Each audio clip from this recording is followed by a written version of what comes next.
Well, folks, here's another example of why we need to stop tearing it all down, burning it to the ground, why it's important we preserve our history, our culture as Americans. This time, a piece of music by one of our own, George Gershwin, his Concerto in F.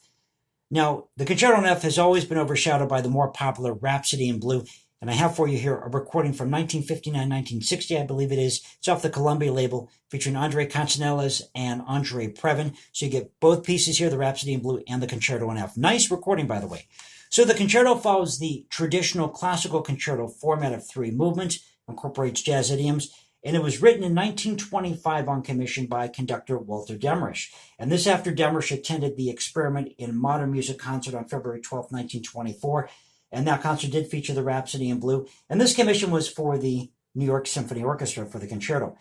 Unfortunately, Gershwin was not able to start the project till May 1925 because he was under contract for 3 Broadway shows at the time. Now, a 2-piano score was started on July 22nd the same year, but that was after his return from London. An original draft showed that the piece was going to be called the New York Concerto. The first movement was written in July, the second in August, the third in September, and the bulk of the piece was written in a practice shack at the Chautauqua Institute, and this is arranged by the Australian composer-teacher Ernest Hutchinson, and this was an area off limits to the public until 4 p.m. every day.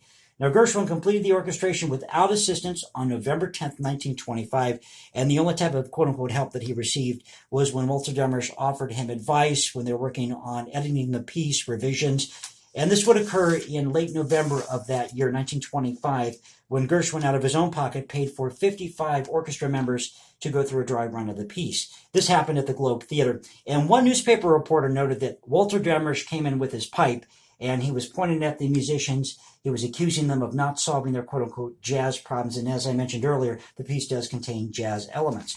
So Gershwin shows his gift of orchestration because he composed the piece by himself, and he was even admired by composers such as William Walton, who was impressed with Gershwin's concerto.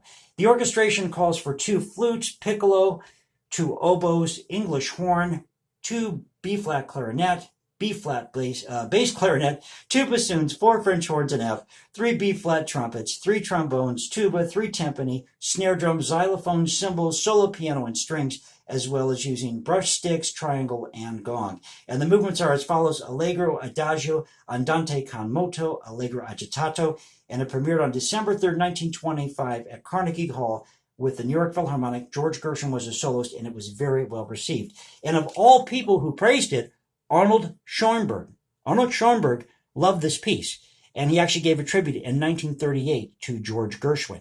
But Igor Stravinsky did not like the piece.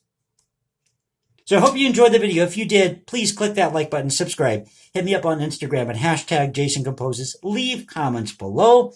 You can now reach me at Voice of the Composer at Twitter. So this is Voice of the Composer saying peace out. I'll catch you next time. Stay safe, everybody, and God bless this great country.